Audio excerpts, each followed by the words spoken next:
bullicio de la ciudad y se van apagando las luces de la casa, se enciende la luz del entendimiento. Desde este momento comienza Puerto de Libros, Librería Radiofónica, programa que contiene todos sus elementos tipo A. Puede ser escuchado por niños, niñas y adolescentes sin la supervisión de padres, madres o representantes. Comienza Puerto de Libros, Librería Radiofónica. Bienvenidos a Puerto de Libros, Librería Radiofónica, este espacio que hacemos con tantísimo cariño para todos ustedes, de lunes a viernes, de 9 a 10 de la noche y de 10 a 11 en otras emisoras, pero siempre en las noches de Radio Fe y Alegría, el Sistema Nacional de Emisoras, 23 emisoras conectadas para llegar a sus hogares. Por supuesto, con buenos libros, con excusas maravillosas para el entendimiento y con estas píldoras del conocimiento que nos van a ayudar a transformar un poco nuestra realidad. Solamente con conocimiento de causa y con criterio podremos nosotros tomar las decisiones necesarias para cambiar nuestra día a día, nuestra manera de relacionarnos con nuestros vecinos, y si todos cambiamos un poquito, todo cambia de un momento a otro. Tenemos nada más y nada menos que un excelente joven actor venezolano, todavía se ve joven, Gracias. nuestro apreciado Agustín Segnini. Aunque he escuchado que te nombran Segnini, la pronunciación es Segnini, Segnini. Háblame un poco de cómo pronuncias o te sientes tú identificado con tu nombre, y por supuesto a darle un saludo a la audiencia de Puerto de Libros y Librería Radiofónica de la Red Nacional de Emisoras Radio Fe y Alegría. Bueno, muchísimas gracias a toda la gente de Fe y Alegría, a ti y a tu programa Puerto de Libros por invitarme a conversar con ustedes y a contarles un poco de las cosas que estamos haciendo por aquí. Y bueno, pues un enorme placer, Mira, bueno, soy Agustín Segnini o Segnini, de las dos de la manera funciona. Segnini es la forma correcta en el idioma italiano de pronunciar el apellido, porque la S y la G juntas se pronuncian como ñ. Lo que pasa, claro, el apellido pues ya lleva varias generaciones aquí en Venezuela y se ha, digamos que, españolizado, y todo el mundo dice, la mayoría de la gente dice Segnini en realidad, porque es la manera de leerlo, ¿no? Y esa unión. ¿Cómo te sientes tú más cómodo? No, yo sé, las dos, la verdad que cuando viajo y he tenido la oportunidad de estar en Europa y en Italia, pues muy normal que me digan Segnini, y ya, incluso que hay alguna gente que lo pronuncia de la manera italiana, o pues como es el origen, ¿no? Pero yo siempre me presento como Agustín Segnini porque, bueno, nací aquí, crecí aquí, y bueno, es como lo más natural a pronunciarlo en español para mí, ¿no? Mira, vamos a hablar de eso. Naciste en el año 1977, un año interesante si lo analizamos desde el punto de vista político, ¿no? Finalizaba el periodo de Carlos Andrés Pérez, comenzaba el periodo de Luis Herrera Camping, se daban cambios políticos en Venezuela. Tú no tenías culpa de nada de eso, pero naciste, digamos, del lado de la felicidad. Es decir, naciste antes del Viernes Negro y te criaste en esa Venezuela de los 80, donde salían esas muchachas de pelo largo bailando estremecidas, donde estaban nada más y nada menos que reinando hombres como los hermanos Di Marzo, tanto Evio como Giordano, o teníamos a Franco De Vita mostrando lozanía y ni una arruga en el rostro. ¿Cómo fue esa juventud venezolana? ¿Cómo fueron esa niñez en los años 80 y esa adolescencia o plenitud juvenil en los años 90? ¿Dónde te sientes más cómodo en la historia de Venezuela? ¿Cuál fue el momento que te pareció cumbre de esa juventud? Bueno, es que mira, estamos hablando de una Venezuela que para los niños todo, digamos que lucía como muy bonito. Pues yo creo que fue un niño bastante feliz dentro de todo. Crecí como en un hogar y en una familia muy unida. Mi familia es del Táchira. Mi familia paterna es de Caracas y mi familia materna es toda del Táchira. Mi papá se había mudado al Táchira cuando se casó con mi mamá y bueno, digamos que, bueno, ellos luego se separaron y toda esta historia, pero al final nosotros yo me crié como entre San Cristóbal. Mis primeros años de vida transcurrieron entre San Cristóbal y La Grita, que es el pueblo de mis abuelos y de mi mamá. Y también tenía otra familia en San Cristóbal. Entonces como que yo nací en San Cristóbal, vivimos unos años allí, luego viví en La Grita también. Y luego cuando terminé el colegio me fui a vivir a Mérida. O sea que todos mis primeros años transcurrieron en La Grita y tuve mucho tiempo como... Tuve la oportunidad de crecer muy como al aire libre porque mis abuelos tenían una finca muy bonita en La Grita y yo pasaba mucho tiempo allá, mucho tiempo en la finca de mis abuelos. Entonces era como un niño como muy libre en ese sentido, mucha naturaleza, libertad, caballos, animales, vacas, todas esas cosas, ¿no? Y mucha fantasía, porque uno es como que, bueno, los que nacemos así como con este espíritu artístico, pues somos como muy fantasiosos. Entonces crecer como en esas montañas y rodeado de todo ese verde y de toda esa cosa era como al mismo tiempo muy fantástico, ¿no? Estar como unas praderas ahí donde uno tenía como su primera inspiración y sus primeros ensueños de cosas que uno... O sea que yo imagino, si los psicoanalistas tienen razón, que hay quienes lo ponen en duda, que el momento cumbre para ti es conseguir esa paz, es decir, poder reconectarte con esa infancia de cielos abiertos, de calma, de silencios que nunca están en silencio, pero que uno sabe que son el verdadero silencio. Intentas, imagino, buscarlo siempre.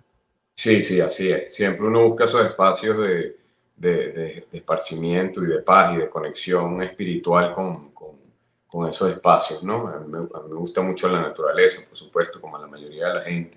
Y bueno, sí, son esos espacios precisamente me conectan con eso, ¿no? Con esa infancia, pues, en su mayoría la recuerdo como una infancia feliz, pues, ¿no? ¿Cómo comenzó tu conexión con el arte, Agustín? ¿Quién fue por el teatro, fue por el cine, la telenovela? ¿Qué fue lo que te atrapó para el mundo del arte? Por el teatro. Digamos que de niño yo era como me gustaba muchísimo leer, ¿no? Y sobre todo como leer cuentos, historias, todo ese mundo como de Hans Christian Andersen y todas esas historias leía muchos cuentos, ¿no? Y como era como muy fantasioso de niño, supongo, y me encantaba como todo eso. Y bueno, obviamente que en esos años 80 de niñez veía mucha televisión, ¿no? Y bueno, supongo que un poco eso me fue como generando un mundo interno de necesidad de expresión y de encontrar un camino por allí. Mis inicios, mis primeros años mis primeras experiencias fueron en el teatro, siempre. Es lo que más he hecho en mi vida, es lo que más he trabajado, ¿no? Es como el lugar más cercano para mí. Hice muy poca televisión, he hecho muy poca televisión, y he hecho cine en Venezuela, por supuesto. He hecho alrededor de 12 películas aquí en Venezuela. En televisión, bueno, digamos que fue una experiencia como distinta porque yo en unos primeros años le tenía como mucho temor. Me gustaba la televisión, pero le tenía como cierto como respeto, temor. Me pareció un mundo como complejo, no sé. Yo estaba como más cómodo en el teatro. Y bueno, cuando al fin como comenzó toda esta acercamiento, o cuando tuve mis primeros acercamientos a la televisión, pues fue en una época en que ya todo estaba muy complicado para la televisión, ya se habían reducido como todas las producciones, había todo este tema con los canales que ya estaban produciendo muy poco o nada, y bueno, digamos que yo no viví realmente como otros compañeros míos que sí vivieron esa época dorada de la televisión, ¿no? Y pudieron hacer carrera allí intensamente. Yo pues digamos que hice algunas cositas, pero no tuve una experiencia muy de lleno en la televisión. ¿A qué edad llegas a Caracas? Tenía como los 20 y algo, sí, 22 creo. O sea, habías empezado a hacer teatro en la adolescencia, en Mérida. Sí, pero digamos que yo me tomé todo este tema del teatro pues bastante en serio, fue ya viviendo en Caracas, porque fíjate, yo comencé en Mérida, yo tenía como unas amigas que eran como unas hippies bien divertidas, ya que eran eran bailarinas y artistas y tal, y bueno, ellas tenían como unos grupos y tal, digamos que era una movida muy pequeña, pero muy interesante, una cosa como muy hippie. Entonces yo comencé como a experimentar cosas con ellas, tanto desde la producción como hacer algunas cosas allá, pero digamos que era algo que yo en ese momento veía más como un hobby, la verdad. Me gustaba mucho, pero no estaba muy seguro si me iba a dedicar a eso en la vida. De hecho, yo estudié Derecho en la Universidad de Los Andes. Y digamos que esas cosas las hacía un poco como casi escondidas de mi familia, ¿no? ¿Sabes? Hacíamos como... Eras un actor de closet. Sí, Sí, oculto, no sabían sí, no lo sabían mucho. Entonces yo, nada, o sabían que andaba con ellas y tal, pero como que no era como un camino que yo tuviese como muy claro que iba a tomar, ¿no? Entonces yo estudié Derecho en la Universidad de los Andes y cuando termino y me gradúo, me vengo a trabajar a Caracas porque había como un proyecto donde estaban un productor y yo ya había experimentado algunas cosas quizás en radio, en teatro, en eventos, en media y tal, y me gustaba mucho la producción, eso sí lo tenía claro. Y me gustaba la actuación también, pero bueno, no, como te dije, no me lo empecé a tomar muy en serio, sino un tiempo después. Entonces me vine a Caracas, estuve trabajando y tal, iba a hacer un posgrado, yo me voy a 6, 7 meses me fui a New Orleans, en Louisiana, en Estados Unidos, porque iba a hacer un curso de inglés, un poco con la idea de hacer un posgrado en Derecho. Como me he graduado de la Universidad de Tulane, tiene como una de las mejores escuelas de Derecho y de posgrados de Derecho, ¿no?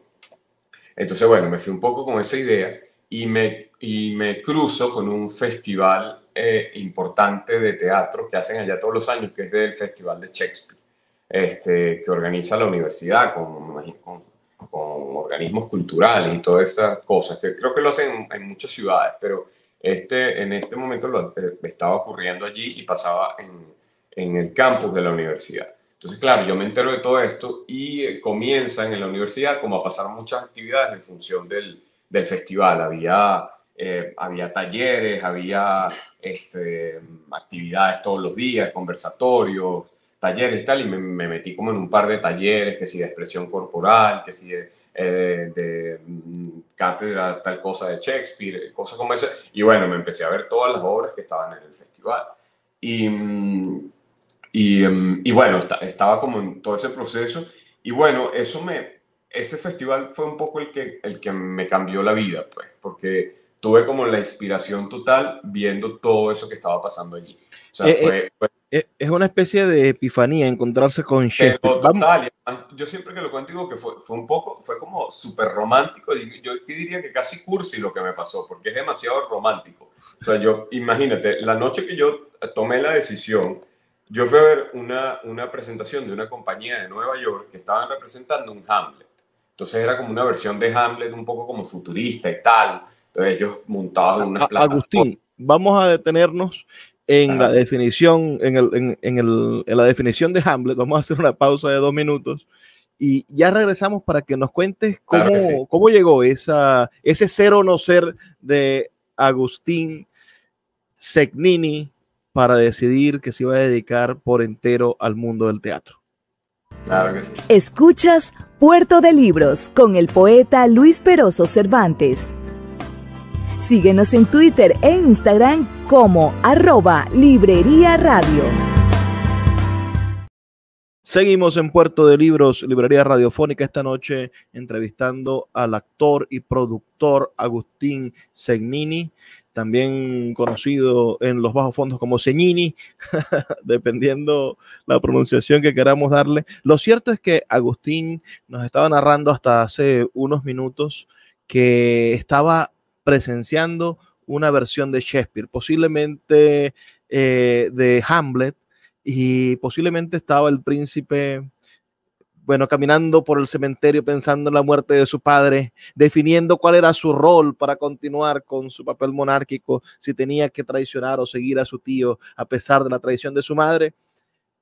Y entonces llegó la luz de la esperanza, el Prometeo, y tocó a nuestro querido Agustín y le hizo ver que debía dedicarse al mundo del arte. ¿Por qué fue? Cuéntanos, termina la historia. Disculpa que te haya interrumpido, lo que pasa es que los tiempos en radio son así. Sí, bueno, como les contaba, bueno, estaba en esta representación de esta compañía neoyorquina viendo esta versión de Hamlet.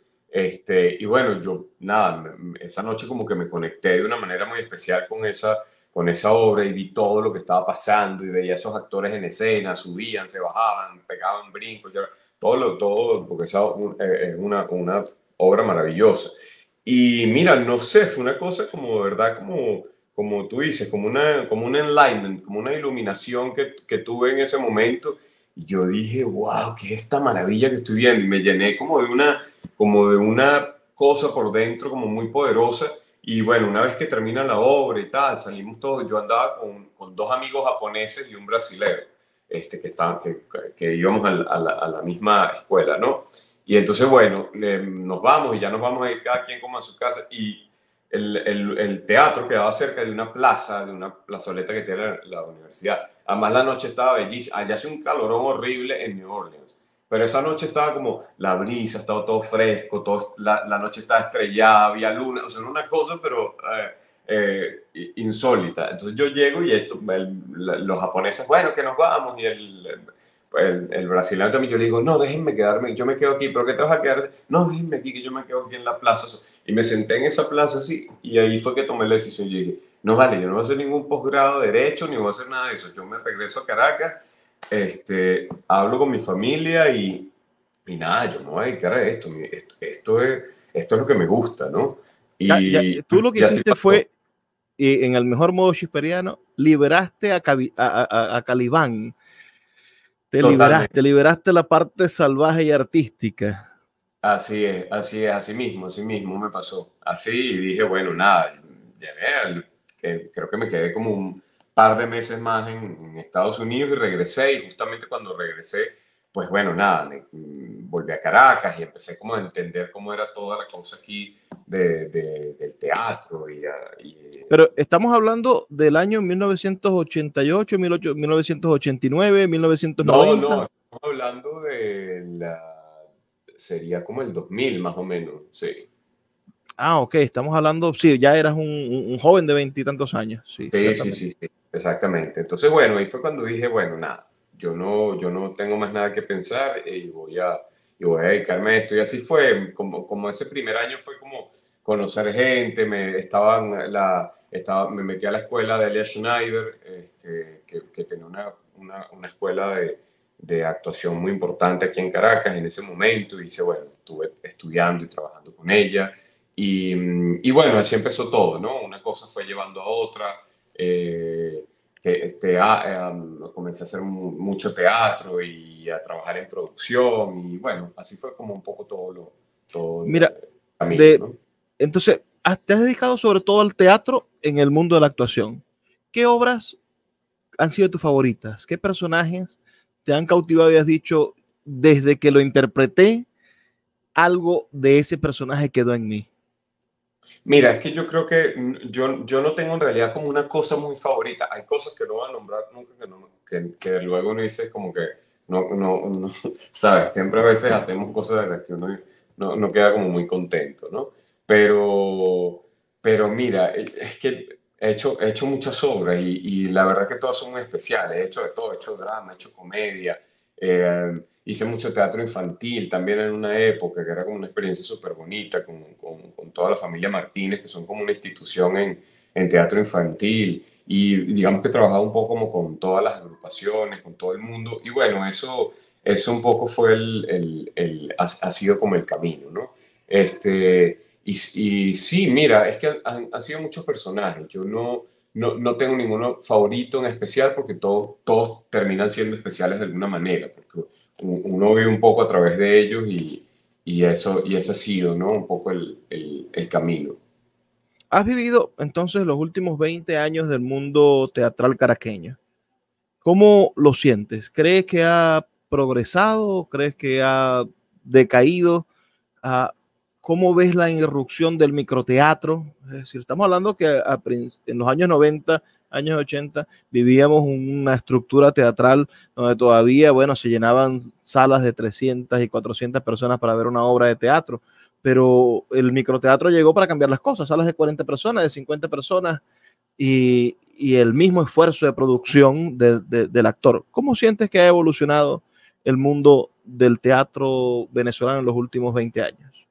Mira, lo que pasa es, claro, también atravesamos como unos años como muy difíciles. No solo es que haya cambiado, sino que también el país cambió mucho y todo, pues bueno, ha sido como más difícil no solo para el teatro, también para la televisión y para el cine.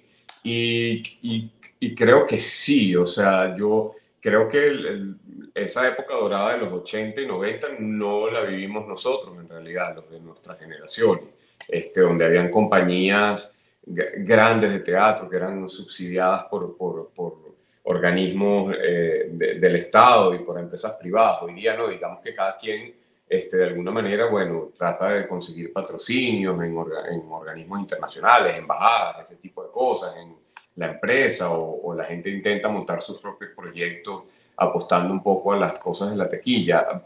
Es que es como muy variable porque son muchos fenómenos. Por ejemplo, una de las cosas que afectó el teatro en los últimos años fue todo el tema de la pandemia. Porque bueno, estuvimos cerrados, no habían espacio, estaba cerrado, las producciones se cancelaron, o sea, y digamos que este último año es que otra vez como que se reactivó un poco todo, ¿no? Y la gente volvió a las salas de teatro, y la gente está volviendo, y la gente está disfrutando del teatro. Pero bueno, sí, es como es un mundo como que ha sido muy variable en los últimos años. Yo nunca he visto el teatro como de una manera lineal, donde tú puedes decir una carrera artística puede ser de esta y esta manera.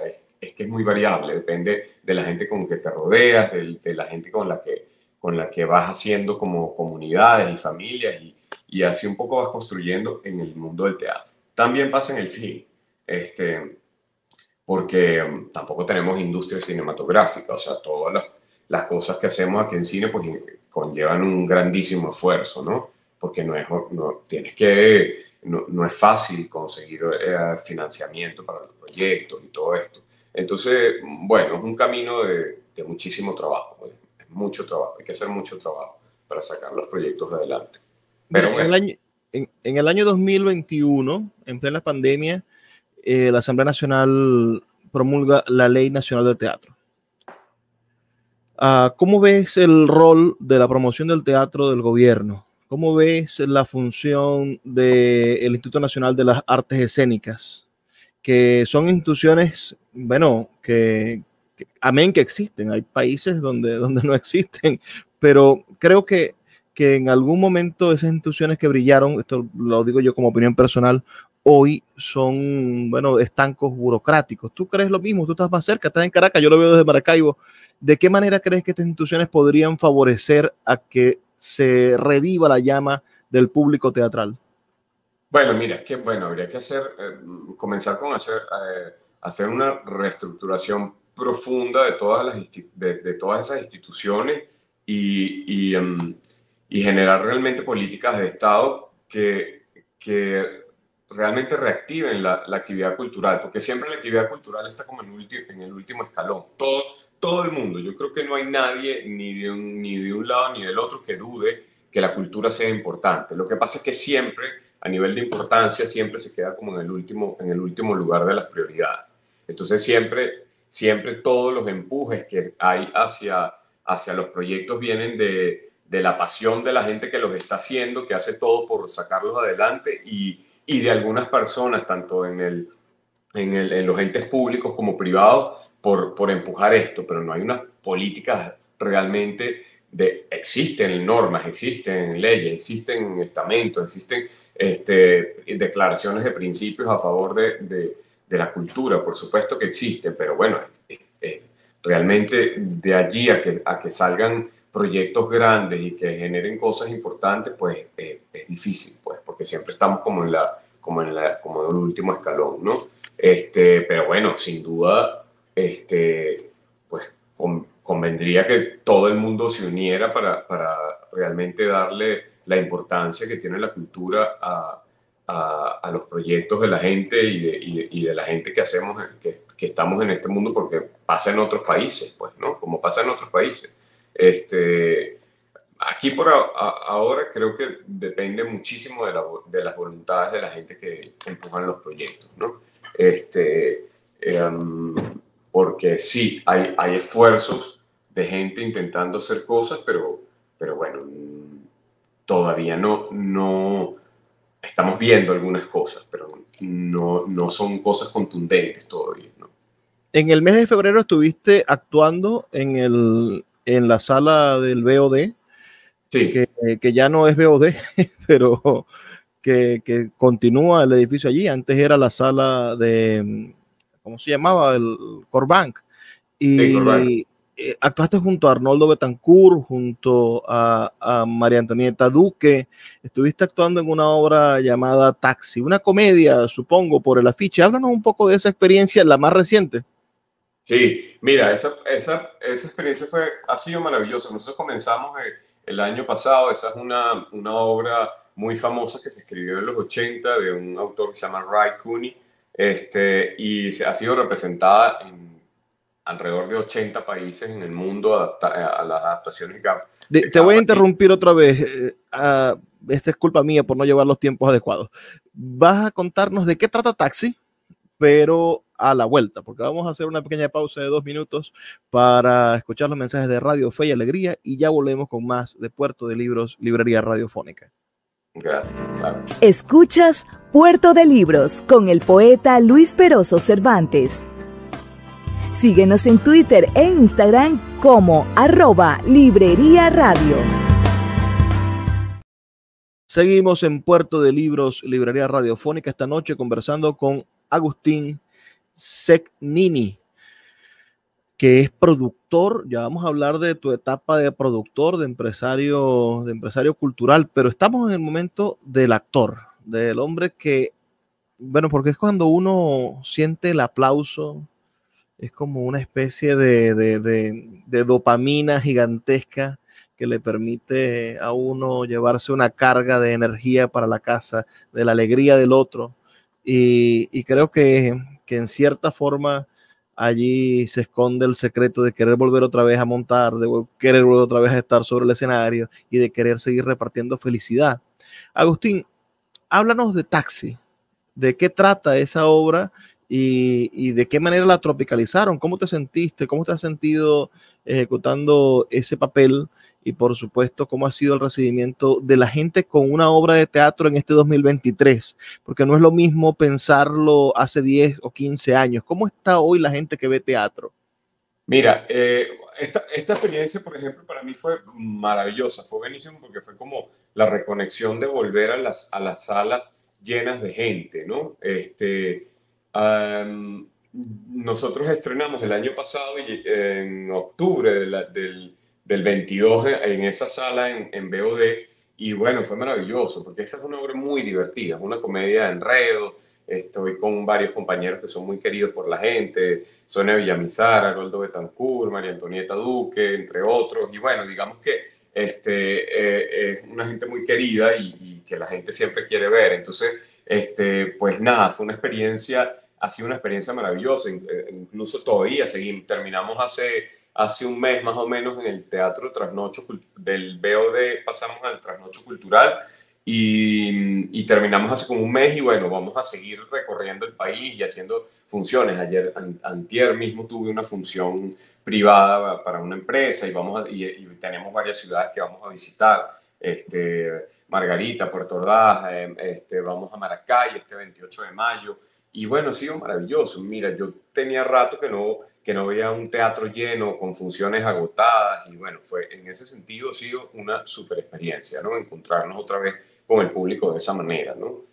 Sobre todo después de esto que te dije, que sabemos, pues, lo que fue la época de la pandemia y esa época como tan dura, ¿no? Entonces volver a ver un teatro lleno de gente, de aplausos, de gente haciendo fila para ver la obra, de una taquilla agotada, todo eso ha sido una super experiencia.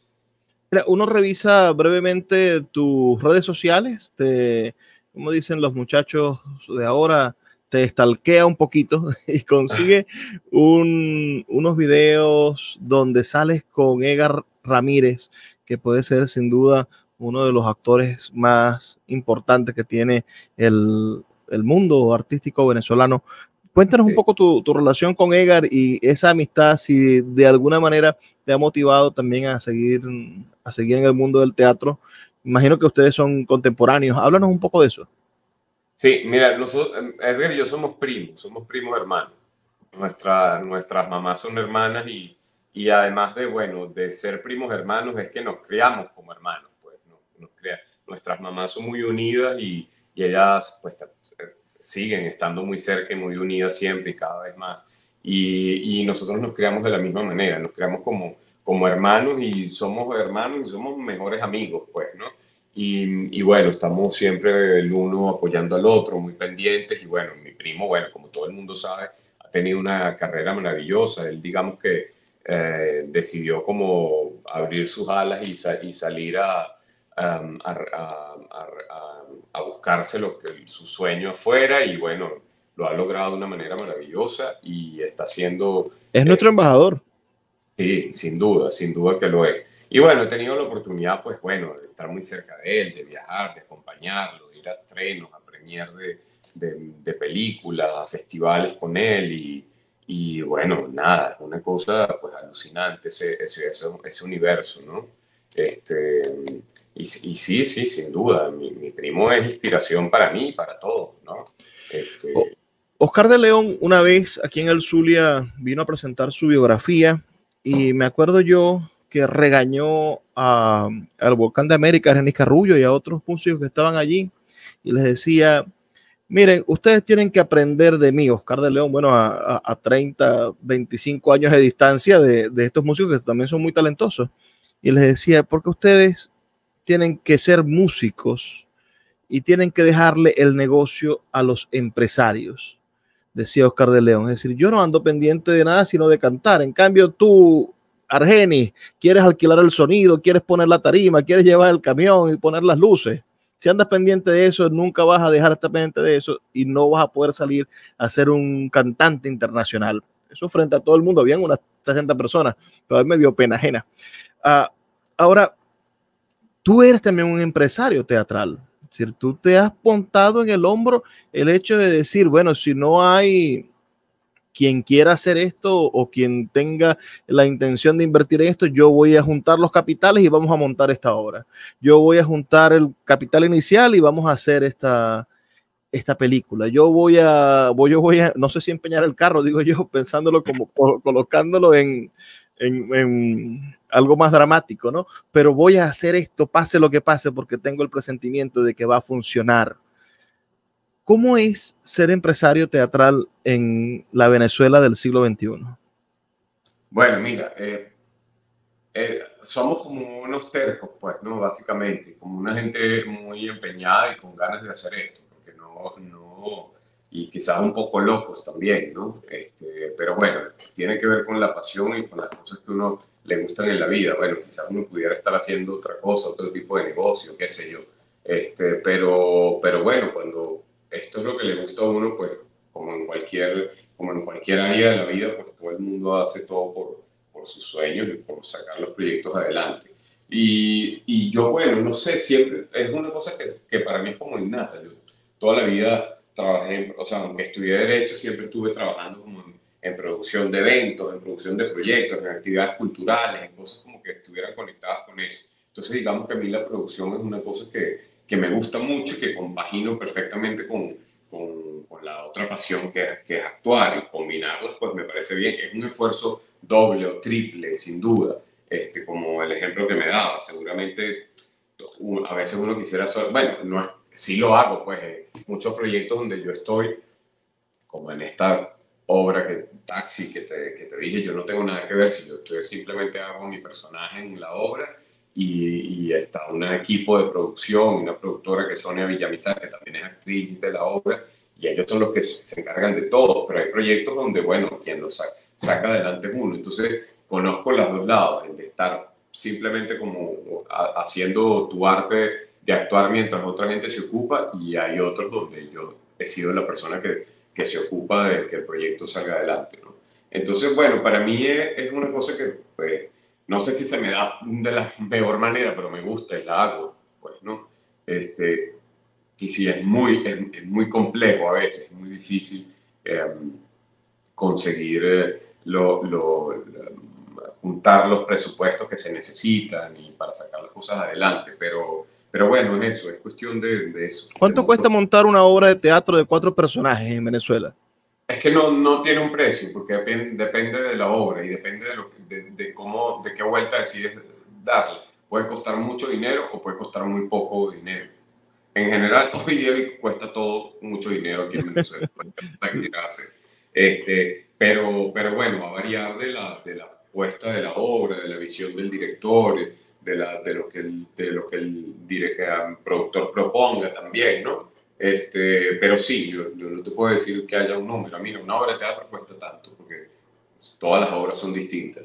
El gran secreto del éxito en el teatro ha sido tener buenos productores. La gente quizás es el más importante en la pirámide de la acción, de la producción audiovisual o de la producción artística, y la gente, al final, el productor no se lleva los aplausos. El productor está sentado mirando a los actores, al director triunfar, al señor de la escenografía salir por un huequito y mostrar la cara y ver a la gente aplaudir feliz. Y el productor tiene como aquel otro sentido de la misión cumplida, el deber cumplido. Es decir, lo conseguimos, lo logramos, funcionó, quedó esto en números verdes, no le debemos al del teatro. ¿Qué productores te han inspirado a seguir ese camino? Es decir, ¿con quién dices tú, bueno, este ha sido un gran ejemplo de la producción artística venezolana y creo yo que debería haber una estatua a su nombre?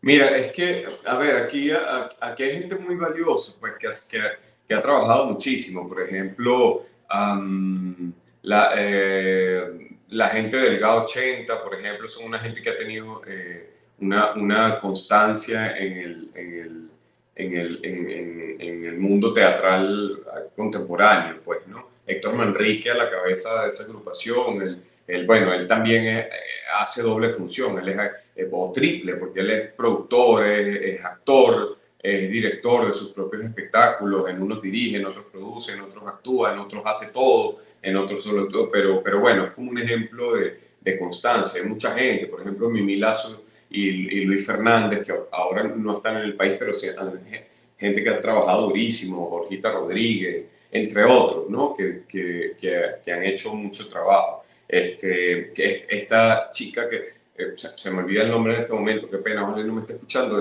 la productora, la dueña de Class Producciones, que hace estas grandes producciones musicales como el musical de Los Miserables, y que ha hecho tantos musicales aquí en Venezuela, ¿no? Ella es una dura de trabajo de la producción, ¿verdad?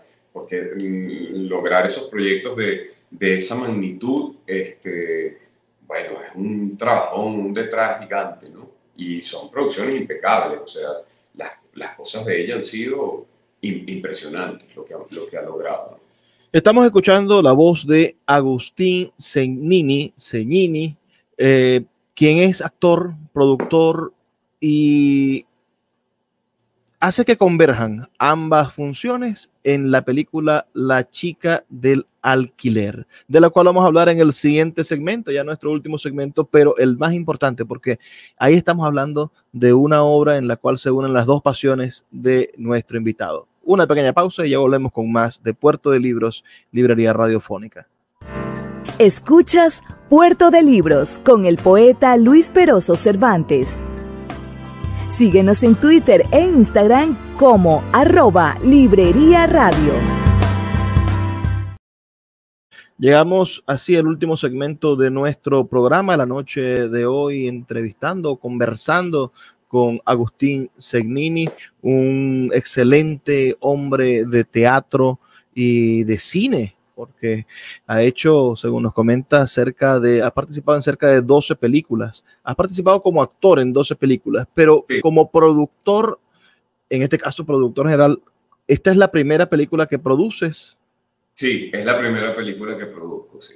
La primera película que, bueno, estoy a la cabeza de todo, ¿no? Y bueno, sí, pues esa locura también me dio por ahí de Una película es como dirigir, decir, llevar la producción de una película es como dirigir una orquesta sinfónica, porque son muchísimos músicos, son 60, 70 músicos, y aquí, bueno, tienes al director, tienes que conseguir, como lo hiciste, un excelente director como Carlos Caridad, buscar un equipo de escritores de calidad, como los que acaban de conversar con nosotros. Estuvimos a Fernando Martínez en el programa de hace unos días. Están invitados quienes no lo escucharon, bueno, que lo escuchen en nuestra plataforma de podcast o nuestro canal de YouTube, donde ha quedado esa entrevista y hemos estado investigando un poco cómo se ha, bueno, tejido este film, esta nueva propuesta del cine venezolano que entra en los próximos días en el circuito de cines comerciales. Pero tú como productor, cuéntanos el origen, es decir, ¿cuál fue la sensación? ¿Dónde está el Calibán? ¿Calibán te tocó, te removió y te dijo, bueno, Agustín, ahora toca hacer una película? ¿Dónde nació La chica del alquiler? ¿Qué te motivó a iniciar esta empresa, a apostarlo todo y hoy, bueno, allá a las puertas del estreno, que habla muy bien de ti, de tu constancia y del apoyo y de la forma en la que has logrado construir un aporte a la cultura venezolana, que te agradecemos? Pero ¿cómo comenzó todo esto?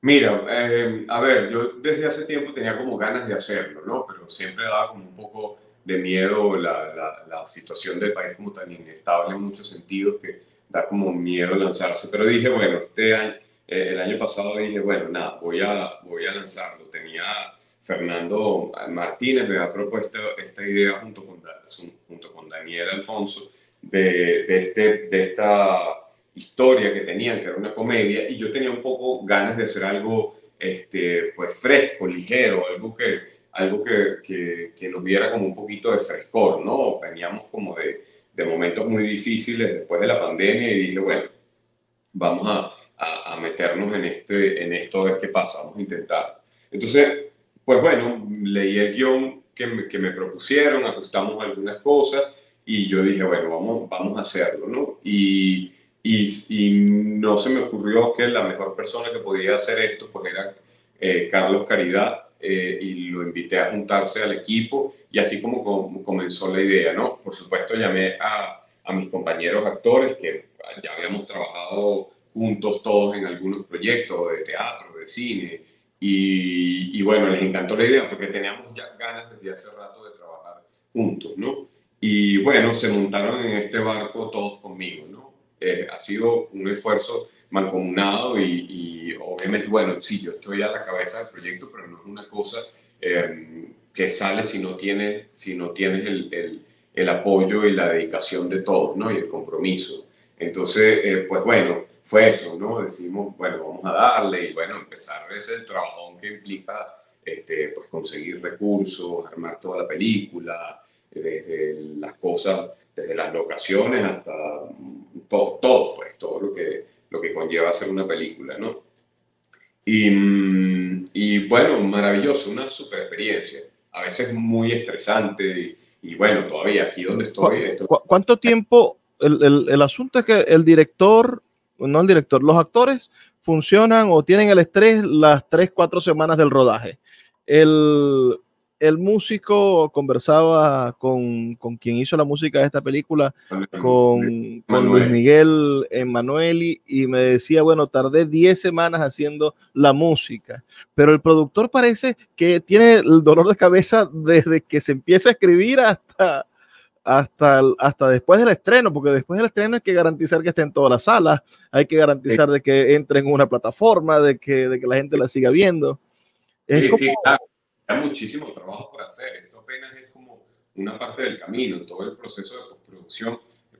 Pareciera que filmar una película es muy estresante, pero luego te das cuenta que el proceso de postproducción es tan o más estresante que fue la producción. Yo ahorita miro atrás y digo, no, creo que la producción que hubo tanta corredera y tanta presión, creo que me resultó más suave que la misma postproducción, ¿no? Y bueno, todavía estamos corriendo, aquí estamos, justamente me están esperando Grace y Patricia porque estamos organizando todo lo de la premiere y lo de la rueda de prensa que va a ser el 25 de mayo y el 30 la premier de la película, y el 1 de junio ya sale a las salas.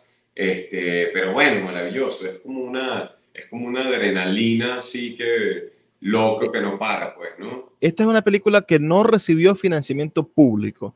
No.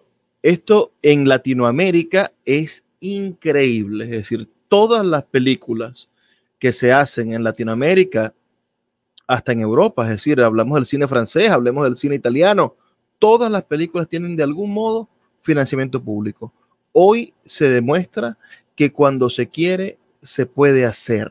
La chica del alquiler hoy le dice al cine venezolano, hay locos como Calibán sueltos que con el espíritu de Shakespeare han dicho, bueno, si todos dicen que no, yo digo que sí, se puede hacer. Ha roto el récord de ser el tráiler más visto en las plataformas de los cines. Es decir, estamos en presencia de una película que todo pronostica que te va a seguir dando dolores de cabeza unos cuantos años. Háblanos del resultado. Ya la viste. Muy poca gente la ha visto. Ya tú la viste. ¿Qué sentiste cuando la viste terminada, Agustín? Dinos. Bueno, es que es muy emocionante. Son como muchas emociones encontradas, claro. Pues nada, pues muy satisfecho, muy contentos con lo que logramos. Obviamente uno a veces siempre quiere, hubiese hecho esto mejor así o hubiese hecho... Pero cuando ves el resultado del trabajo de todo el mundo y cuando ves todo eso allí, pues que después de tanta cosa, pues lo lograste, pues nada, es una cosa que no hay manera como de describirla. Y bueno, lo que falta, pues, porque todavía estamos ajustando, mañana tenemos una prueba, ¿sabes? Y ya cerca de estrenar en las salas, pues bueno, como que aumenta el estrés, la adrenalina, los nervios, la emoción, ¿no?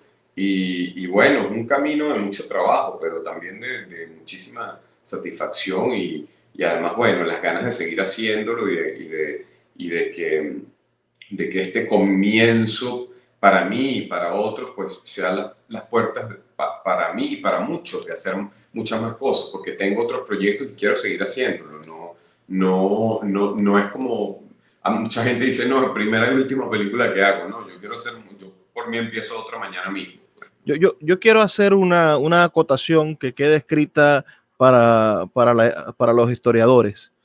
Si Agustín triunfa en esta película, podemos estar seguros de que va a comenzar una nueva era del cine venezolano. Por fin vamos a tener lo que se llama el cine independiente, el cine que no necesita ni de la censura, porque aquí no estamos tratando temas políticos, pero que al no tener el bozal de arepa del Estado va a tener la capacidad de inventar, de crear y de generar público más allá de todas las posibilidades.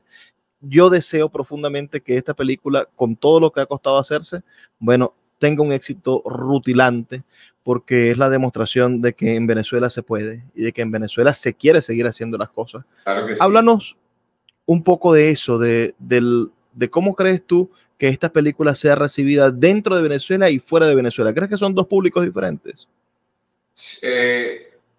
Digamos, sí y no, porque sí en el sentido que, bueno, no sabemos cómo reaccionan las taquillas, digamos, la gente está muy emocionada de verla, pero también hay una realidad, pues ha cambiado la manera de la gente ir a las salas de cine o sea, yo espero y de verdad todos los que estamos involucrados en la película deseamos que vaya muchísima gente a verla y ojalá y así sea, no solo por nuestra película, sino por el cine venezolano y por la industria del cine en general, por toda la gente, por los distribuidores, por las salas de cine, por la gente que trabaja allí y por la posibilidad de seguir haciendo cosas, ¿no? Para que vuelvan a la gente a asistir masivamente a los cines, ¿no?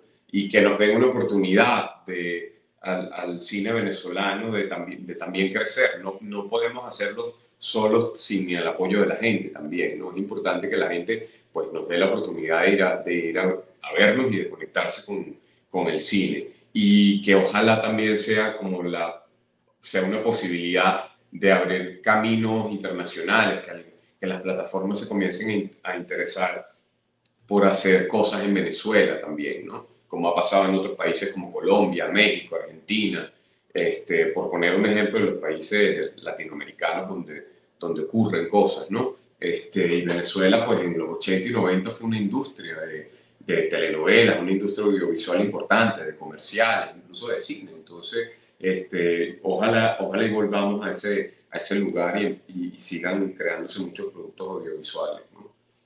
Bueno, ya nos toca despedirnos, Agustín. De todas maneras, tengo el dato de que van también a venir a hacer un estreno en Maracaibo, que van a venir a tocar nuestras tierras.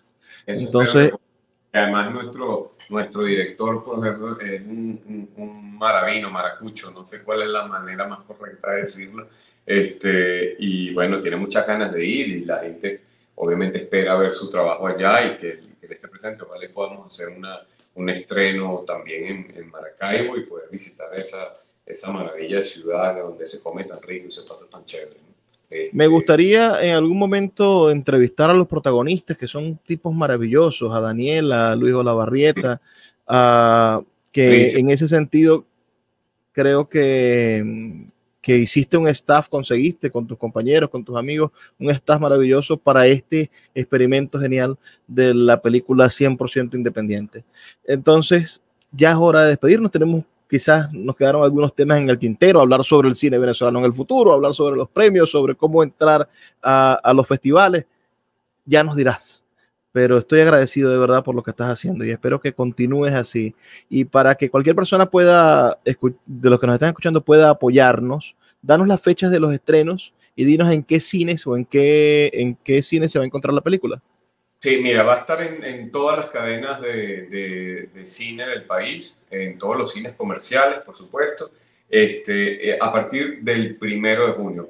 A partir del jueves 1 de junio vamos a estar en los cines. Bueno, ya saben todos los compañeros oyentes de Caracas, de Barquisimeto, de Mérida, de Maracaibo, de Puerto Ordaz, de Ciudad Bolívar. Creo que también hay cines en Ciudad Bolívar, en Margarita, nos escuchan, en San Cristóbal, es decir, en al menos unas 12 o 15 emisoras del circuito de Radio Fe y Alegría hay cines. Donde no hay, estoy seguro de que si ustedes le escriben un correo a Agustín lleva la película para que llegue a sus pueblos, para que llegue a Tucupita, para que llegue a Puerto Ayacucho. Yo sé que esta película representa verdaderamente el espíritu venezolano y una manera diferente, no más tristeza, no más violencia, no más groserías, sino la otra cara del venezolano, la que queremos verdaderamente promover. Sí, esto es una comedia romántica, esto es pura diversión y alegría, una cosa fresca para pasarla bien, desconectarse y bueno, eso, divertirnos y pasarla bien. Eso se trata. Gracias, Agustín. Y a quienes nos escucharon, recordarles que estamos aquí de lunes a viernes, de 9 a 10 de la noche, en la mayoría de las emisoras. En otras nos escuchan de 10 a 11, pero todas de la Red Nacional de Emisoras Radio Fe y Alegría. Trabajó para ustedes Luis Peroso Cervantes. Por favor, sean felices, lean poesía.